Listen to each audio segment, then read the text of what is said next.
안녕하세요. 저는 30대 후반의 평범한 주부예요. 요즘같이 더운 날씨에는 집에서 사연 듣는 게 최고인 것 같네요. 여러 사연을 듣다 보니 제 이야기도 꽤 재밌을 것 같아 모처럼 노트북 앞에 앉았습니다.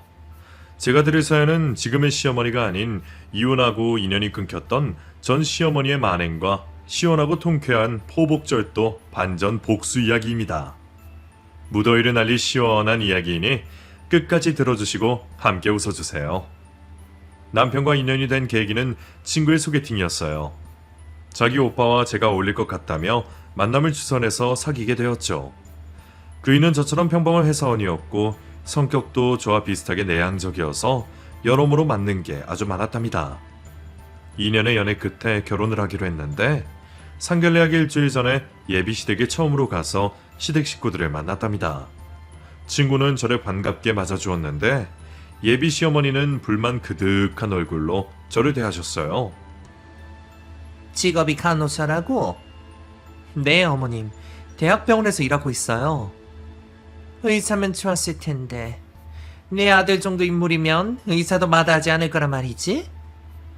처음 보자마자 제 길을 누르려는 건지 직업으로 시비를 거셨답니다.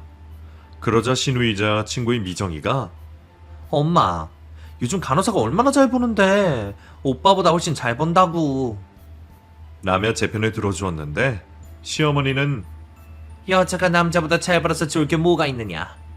여자는 남편이 벌어다 주는 돈으로 먹고 살며 남편 그림자 밑에서 살아야 한다고. 라며 남아선호 사상이 깊다는 걸 내비치셨습니다. 그리고 이어지는 질문은 집안 배경과 부모님의 직업 등을 물으셨는데 이혼 가정이고 아빠와 살고 있다고 하니 실망한 기색을 감추지 못하셨답니다. 그렇다고 시댁이 잘 살고 여유 있는 집안은 아니었어요. 집도 보통 아파트에 시아버지는 일찍 돌아가셨고 시어머니는 연금을 받아 생활하셨답니다. 친구는 대학교에서 조교로 일하고 있어 벌이가 좋지 않았고요. 또한 남편은 중소기업의 과장이었는데 연봉도 많지 않아서 재산적으로 내세울 만한 집안이 아니었습니다. 시어머니는 제가 마음에 들지 않은 것 같았는데 결혼 승낙을 해주셨답니다. 결혼 전에 많은 신부들이 고민을 한다더니 저 역시 많은 고민을 했답니다. 시어머니와 부딪힐 일이 많았으니 매번 참고 넘어갈 수 있을지 곰곰이 생각해봤어요. 그래도 남편이 저에게 주는 행복이 더 큰 것 같아서 결혼을 포기하지 않았답니다. 그런데 시어머니가 결혼 조건을 하나 거셨어요. 1년간 시댁에서 살림을 배우고 분가하는 조건이었습니다. 아무리 세상이 좋아졌다 해도 여자가 살림은 기본으로 할 줄 알아야 한다며 1년간 함께 살자고 했죠. 처음엔 시어머니와 동거가 웬 말인가 싶은 마음에 남편에게 볼멘 소리를 하며 무조건 신혼집을 마련해 우리끼리 살자고 말했답니다. 그런데 남편이 말하길 신혼집을 마련할 돈이 부족해서 시어머니께 지원을 받으려면 1년간 살아야 할 것 같다고 말하더라고요. 서울 아파트값이 조금 비싼 게 아니니 바로 이해가 되었고 남편을 위해서라도 1년만 참아보며 시집살이를 해봐야겠다고 생각했네요. 결국 남편과 100년 가약을 맺고 시댁으로 들어가 살기 시작했습니다. 시어머니와 남편 그리고 남편을 소개해준 제 친구이자 시누인 미정이와 넷이 한 식구가 되었죠. 첫날 밤을 보내는 날은 걱정이 앞서서 잠이 오질 않았어요. 다음날 아침 몇 시에 일어나서 주방에 들어가야 하는지 알려주시지 않아서 눈치껏 잠에서 깨야 했답니다. 그래서 잠을 거의 자지 못하고 새벽 5시에 먼저 씻고 주방으로 들어가 시어머니를 기다렸어요. 제가 요리를 거의 할 줄 몰라 손 놓고 기다렸는데 아무리 시간이 지나도 시어머니가 일어나시지 않았습니다. 마음 같아선 뭐라도 만들고 싶었는데 결혼 전 요리를 배울 엄마가 계신 것도 아니고 요리학원에 다닐 시간이 있는 것도 아니어서 백지 상태였어요. 그렇게 주방에서 2시간을 기다리자 시어머니가 머리를 묶으시며 들어오셨습니다. 어머님, 안녕히 주무셨어요? 너 몇 시에 일어났니? 5시에요. 뭐야, 2시간이나 기다린 거야? 너도 참 대단하다. 아니에요. 그냥 일찍 눈이 떠져서 미리 나왔어요. 일찍 일어난 게 대단하다는 소리가 아니라 2시간 동안 아무것도 안 하고 앉아서 날 기다리게 대단하다고. 그 시간이면 뷔페를 차렸겠다. 아, 죄송해요, 어머님. 제가 할 줄 아는 게 하나도 없어서요. 하긴 이혼 가정에서 자랐으니 그럴 만도 하지. 그런데 네 엄마는 네가 결혼했는데도 연락이 없느냐? 무슨 그런 의미가 다 있어? 아주 어릴 적에 이혼하셔서 연락처도 모르고 어떻게 지내는지도 몰라요. 애미 없는 게 자랑이냐? 연락이 안 되면 네가 직접 찾아보든가 해야지. 시집 오는데 아무것도 준비가 안 된 한심한 며느리 받은 난 무슨 죄냐? 이래서 집안을 봐야 한다는 거야. 엄마 없이 자라 네가 팍팍 나잖아. 2시간 동안 아무것도 안 하고 기다린다는 게 말이나 되니?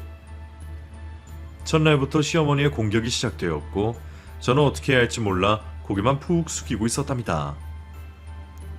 죄송해요, 어머님. 제가 많이 부족해서 어머님이 속상하시죠. 앞으로 달라지도록 노력하겠습니다. 당연히 노력해야지. 그리고 제대로 해야 한다. 지금 와서 해야 하는 말인데 나는 아들놈이 좋다니까 너를 허락한 거야. 내 속에는 안 차는데 억지로 받아준 거라고. 그러니까 분발하도록 해라. 오늘은 이 정도로 잔소리 끝내지만 다음부터는 얄짤 없을 줄 알아라. 네, 어머님. 그럼 뭐부터 할까요? 제가 보조할 테니 시키실 게 있으시면 뭐든지 시켜주세요. 그렇게 시어머니의 비를 맞춰가며 아침밥을 준비했는데 정말 힘들었습니다. 몸이 아니라 정신이 말이죠. 목소리는 찢어질 듯한 하이톤인데다가 말투에 온갖 짜증이 들어있어 기분이 좋을래야 좋을 수가 없었습니다. 억지 웃음을 지으며 겨우 아침상을 차리게 되었고 남편과 시누이를 불러 함께 아침을 먹었답니다. 다행히 두 사람이 나오니 분위기가 한결 부드러워져서 밥이 목구멍으로 넘어갔어요. 만약 시어머니와 단 둘이었다면 무척이나 괴로웠을 겁니다. 그리고 병원으로 출근해 일을 했고 늦은 시간에 퇴근해 시댁으로 돌아갔어요. 그러자 시어머니가 인상을 쓰시며 예. 내가 며느리랑 같이 사는데 매일 이렇게 밥상을 차려서 바쳐야겠니? 아무래도 안 되겠다. 너 1년 동안 휴직해라. 라고 말씀하셨어요. 저는 제가 하는 일을 멈출 생각이 없었기 때문에 그건 곤란하다고 대답했더니 나도 며느리 밥상 차리는 거 곤란하다.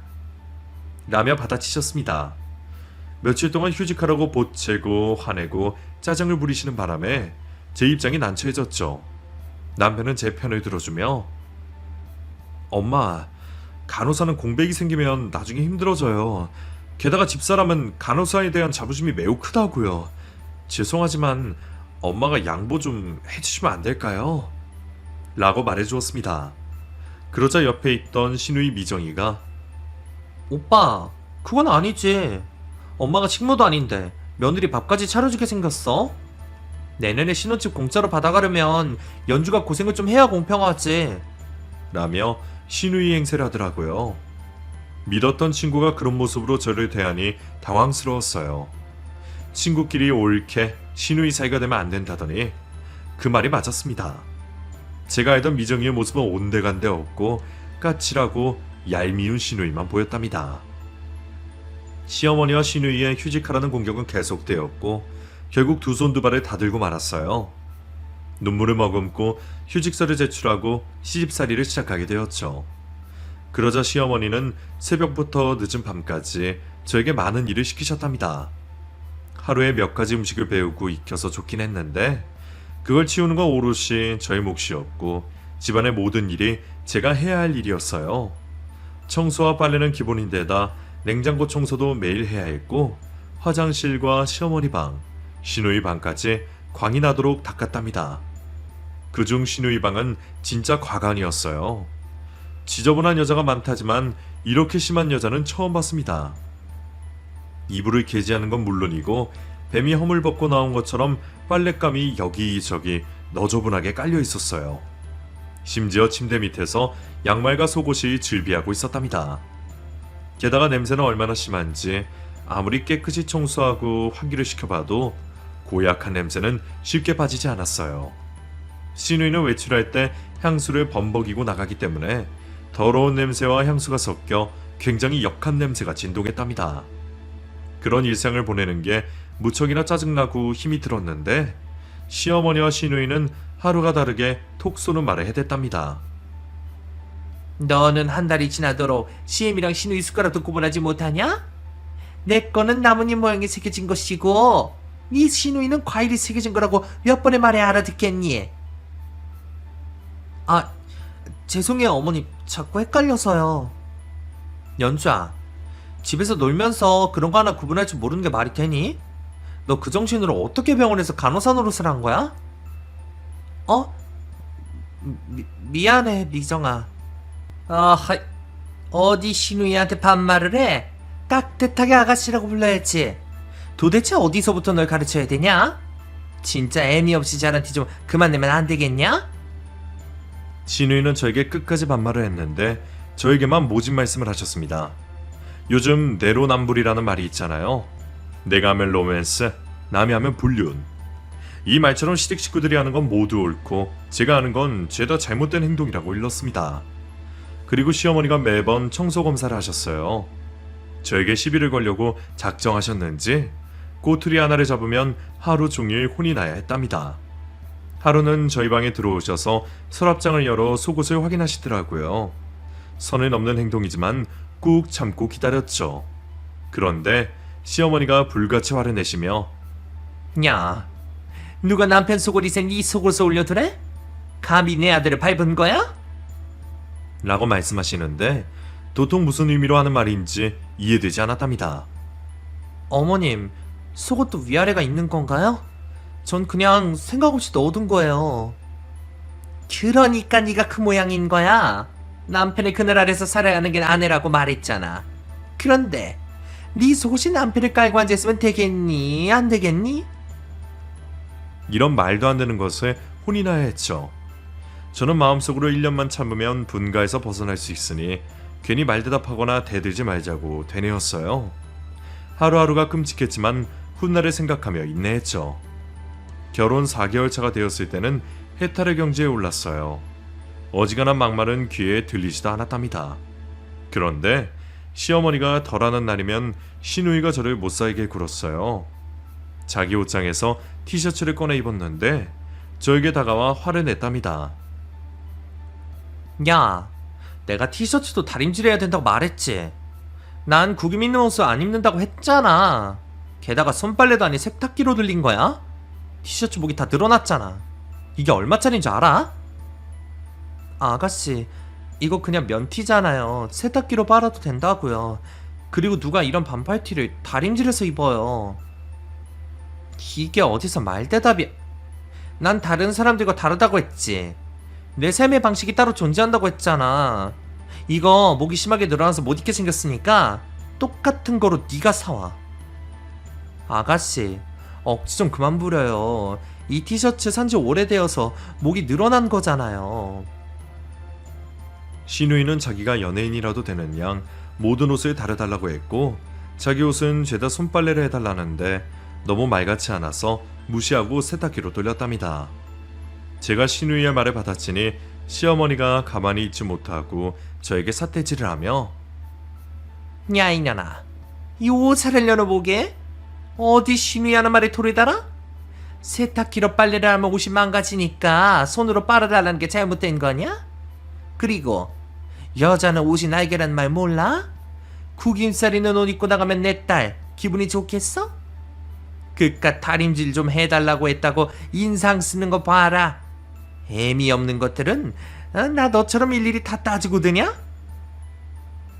라고 욕설과 막말로 저를 분노케 만들었습니다. 이윽고 제 몸이 사시나무처럼 부들부들 떨렸고 당장이라도 시댁을 뒤집어 엎어버리고 싶었어요. 그런데 그때 남편이 방에서 나와 엄마, 이미정 그만두래. 집사람이 이 집 종이야? 왜 이렇게 못살게 굴어? 이미정, 앞으로 네 옷은 네가 빨아입어. 하고 저 대신 화를 냈답니다.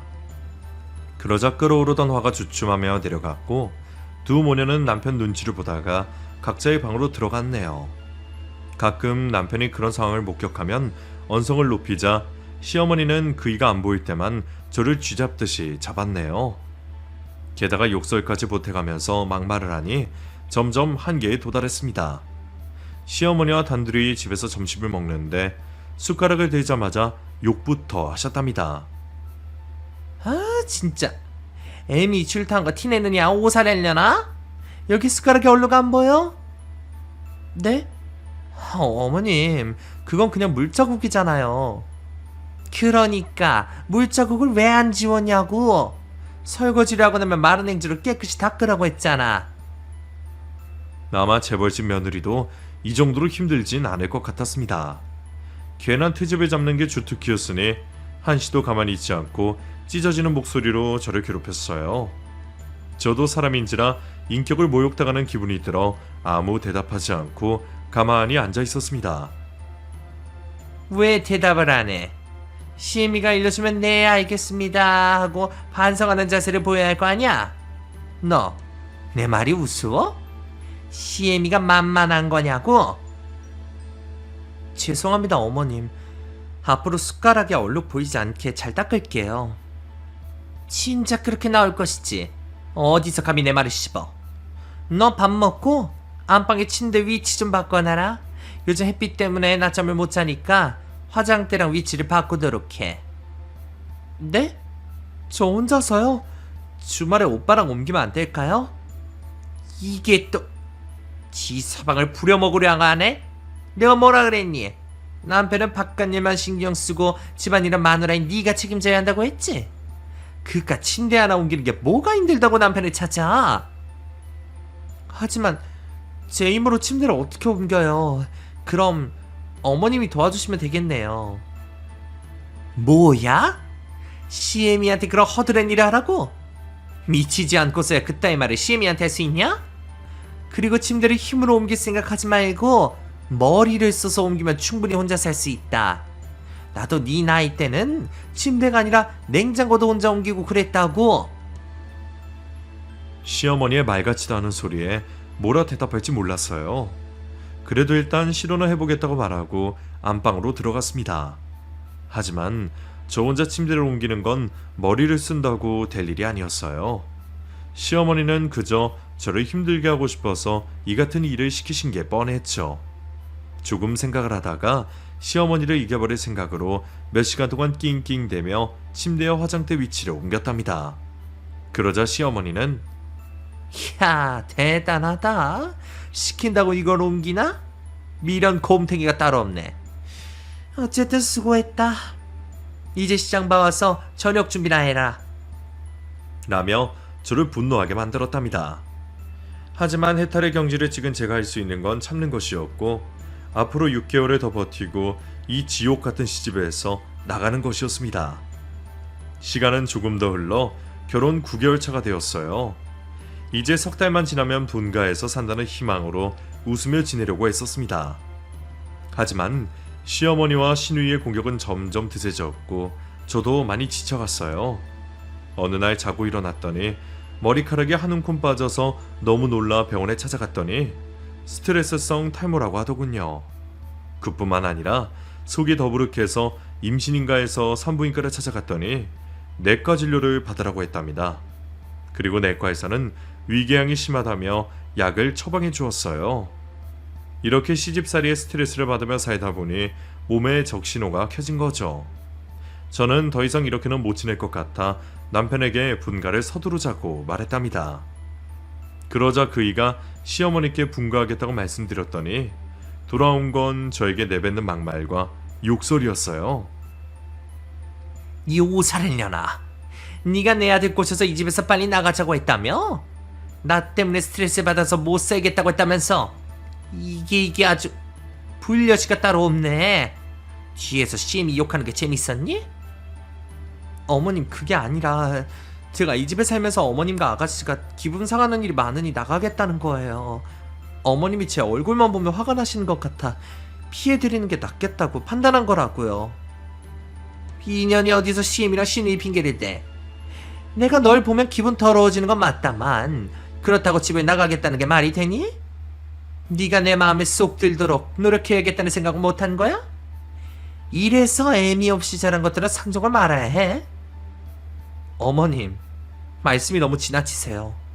매번 욕하고 엄마 없이 자랐다고 뭘 하시는데 저 그런 말 들을 때마다 불쾌해요. 죄송하지만 말씀 좀 가려해 주세요. 아이고 무서워라. 이제 하다하다 시엠이랑 맘먹으려는 거야? 시애미가 화나서 욕 몇 마디 한 게 그렇게 불쾌했니? 도저히 말이 통하지 않는 시어머니와 같은 공간에 있기 싫어서 말도 안 하고 시댁에서 나와버렸습니다. 더 있다간 무슨 사고라도 칠 것 같아서 시댁 앞 놀이터 그네에 앉아 화를 가라앉혔어요. 저는 혼자 들어가기 싫어서 남편이 퇴근하는 시간까지 기다렸다가 날이 어둑해지고 나서야 집 안으로 들어갔어요. 다행히 남편이 옆에 있어 조용히 넘어가게 되었고 다음날 점심이 되어서야 시어머니의 화가 시작되었습니다. 이 오살할년? 어제처럼 또 뛰쳐나가 보지 그래?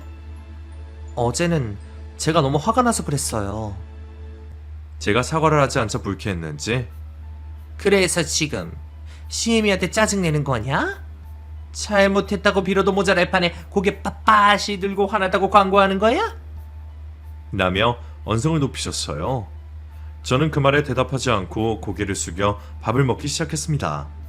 시어머니는 기가 막힌다는 듯 한숨과 혀를 차며 식탁을 내리치고 자리에서 일어나셨습니다.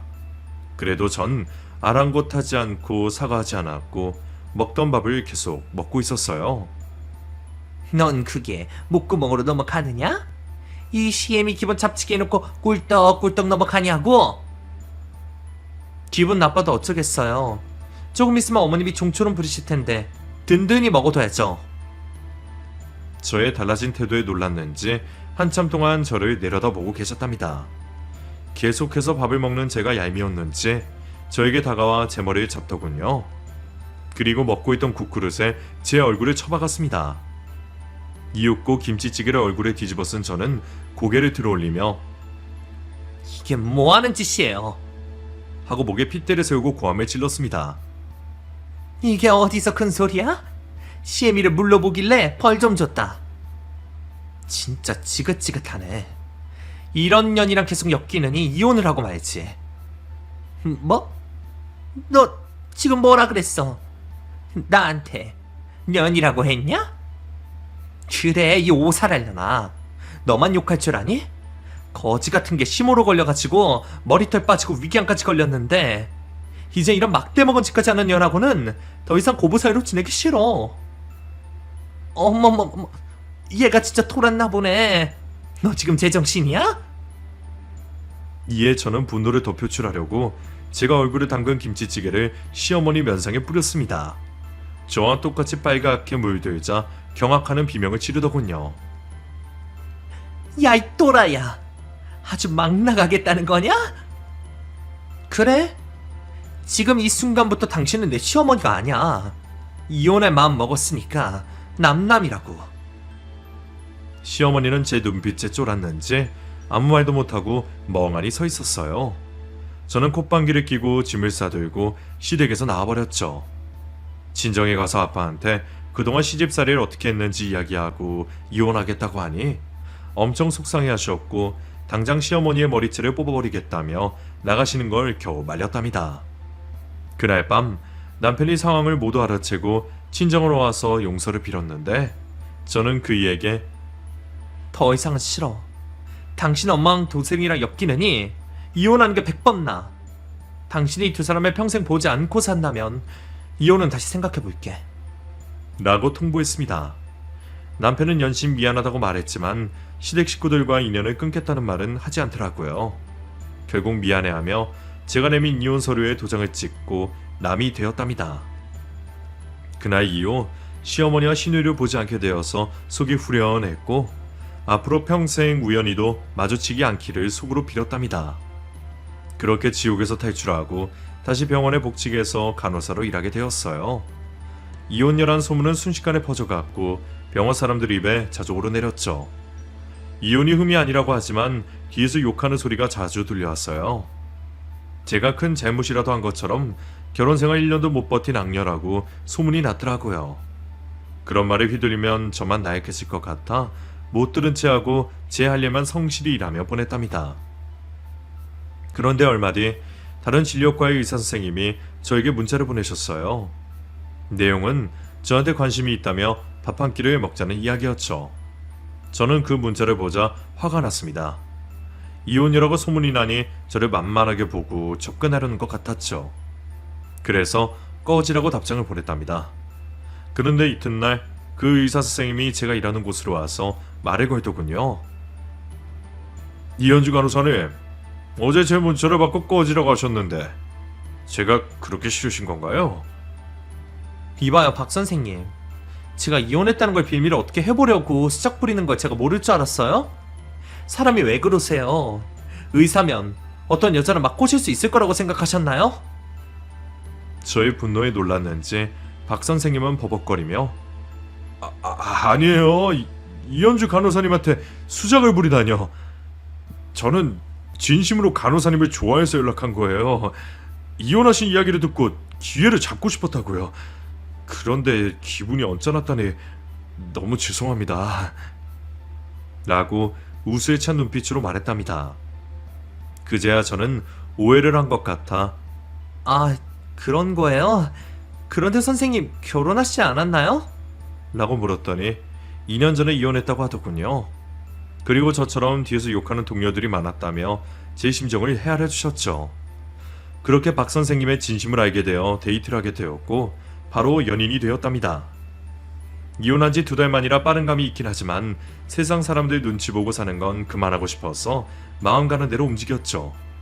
저와 박 선생님은 불같은 사랑을 나누었고 한 달 만에 임신이라는 선물을 받게 되었습니다. 만세! 임신이라니 아주 기쁘고 행복한 일이야. 나도 이제 아빠가 된다. 조용히 좀 해. 누가 들으면 욕하겠어. 욕하라 그래. 내 마누라 될 여자한테 욕을 하는 놈이 있으면 가만두지 않을 테니까. 연주야, 우리 빨리 결혼하자. 오빠, 그런데 우리 만난 지 한 달밖에 안 됐잖아. 부모님이 허락하실까? 오빠 어머님이 날 싫어하시면 어떡하지? 별 걱정을 다 하네. 우리 엄마는 이미 너에 대해 모든 걸 알고 계셔. 언제 집에 데리고 오느냐고 귀가 빠지게 기다리고 계신다고. 정말? 이혼녀인 것도 말했어? 그런데도 괜찮다고 하셔? 나도 이혼남인데 그게 무슨 상관이야. 엄마가 자기 보면 엄청 좋아하실 거야. 오빠, 미리 말하지만 난 시어머니 될 분과 조금이라도 마찰 있으면 결혼 안 해. 알았어.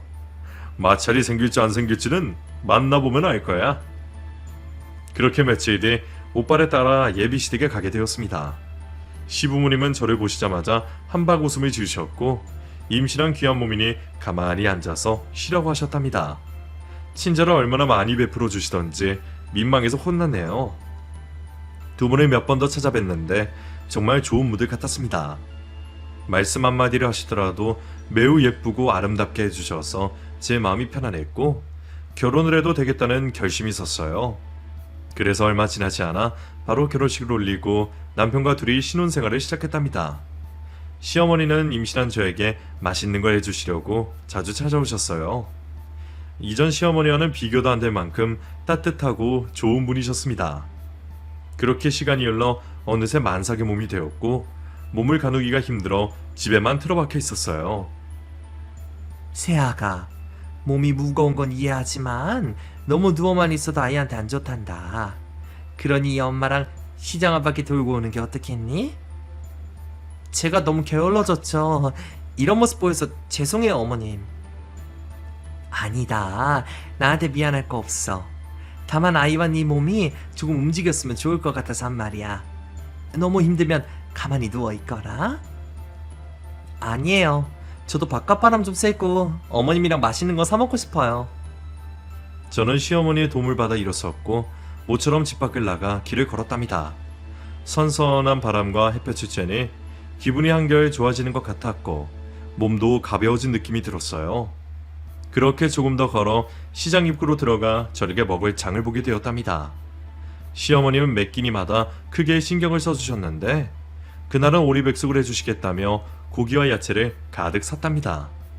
장을 다 보고 나서 시어머니가 뭐가 먹고 싶냐길래 순댓국 밥집을 가리키며 순댓국이 먹고 싶다고 말씀드렸어요.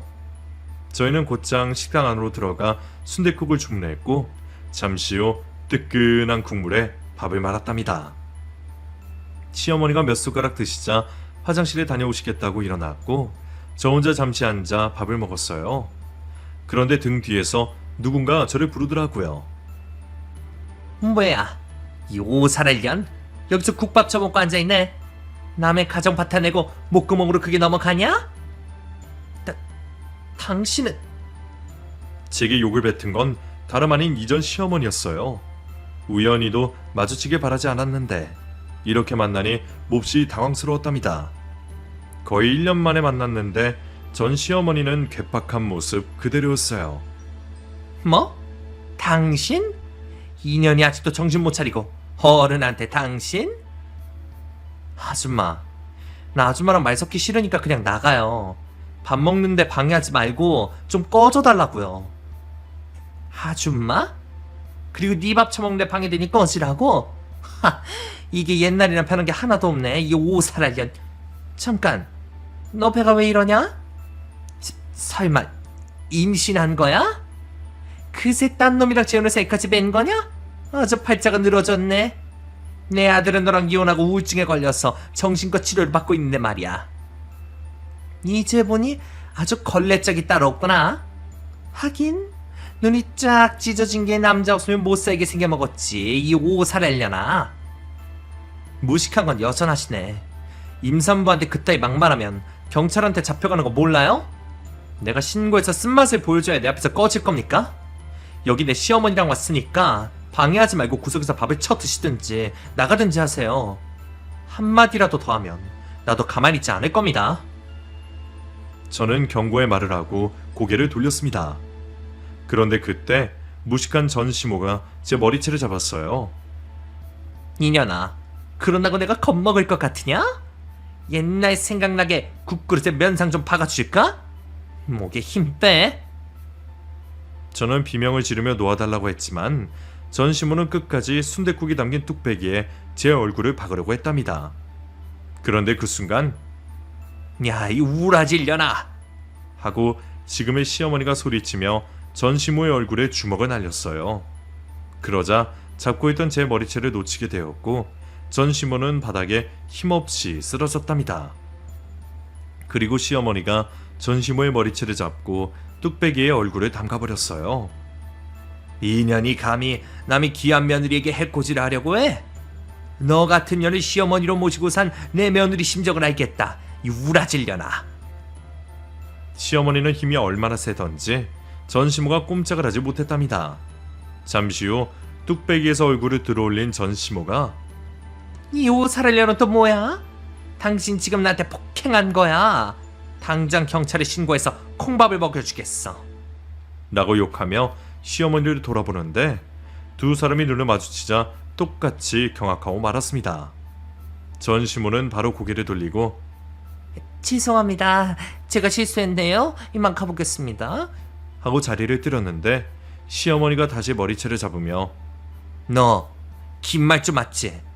10년 전 광주에 살 적에 개돈 가지고 야반도전 그 김말주 맞잖아. 라고 소리치는 겁니다. 아니에요. 사람 잘못 보셨습니다. 저는 김말주가 아니라 김마리입니다. 저도 전 시모의 이름이 김마리로 알고 있어서 시어머니를 말렸습니다. 하지만 시어머니는 이름을 개명해서 그동안 못 잡은 거라며 확신에 찬 눈으로 전 시모를 계속 제압했어요. 내 돈 떼먹은 년이 내 며느리의 전시모였다니. 이거 참 악연 중에 악연이네. 내가 널 가만둘 것 같아? 내 돈 다 받아내고 사기죄로 깜빵에 넣어줄 거야. 사모님, 잘못했어요. 제발 한 번만 봐주세요. 일단 이것 좀 놔주세요. 보는 눈도 많으니 점잖게 말하자고요. 점잖게? 네가 방금 내 며느리한테 한 짓을 봤는데 내가 점잖게 나올 것 같으냐? 당장 무릎 꿇고 내 며느리한테 사과해. 그럼 경찰에 신고를 안 하실 거죠? 너 하는 거 봐서 머리가 땅에 닿도록 수그려. 시어머니는 전 시모의 머리채를 놓아주었어요. 이윽고 전 시모는 울상으로 제 앞에 무릎을 꿇고 두 손으로 빌었습니다. 미안하다 연주야. 내가 너한테 못되게 군 건 정말 미안하다. 이 못난 시미를 용서해다오. 누가 내 며느리한테 반말로 사과하래. 진심을 담아 좋은 칭을 써서 사과해. 알겠어요 사모님. 이연주 선생님, 제가 잘못했습니다. 선생님께 큰 결례를 했어요. 제가 제대로 배우지 못해 무식한 짓을 선생님께 많이 저질렀습니다. 진심으로 죄송합니다, 선생님. 세아가, 딱이라도 한 대 날려라. 속 시원하게 한 대 날려. 어머님. 저는 고민하며 앉아있다가 시어머니의 말씀을 듣기로 했답니다. 저는 있는 힘껏 전시모의 따귀를 날렸어요.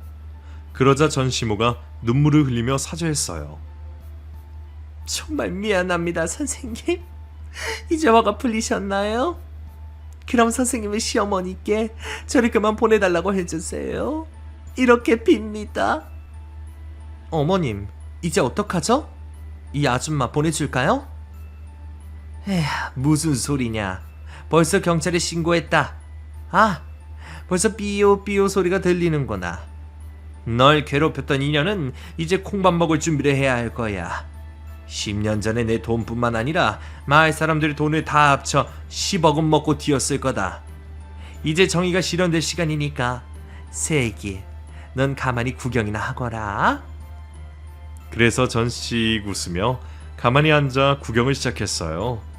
이윽고 경찰관 2명이 들어와 전시모의 혐의를 듣고 바로 쇠고랑을 치우고 연행했답니다. 전시모는 처절하게 끌려갔는데 그 모습을 보고 얼마나 속이 시원하던지 일주일 뒤에 순산할 것 같은 기분이었어요.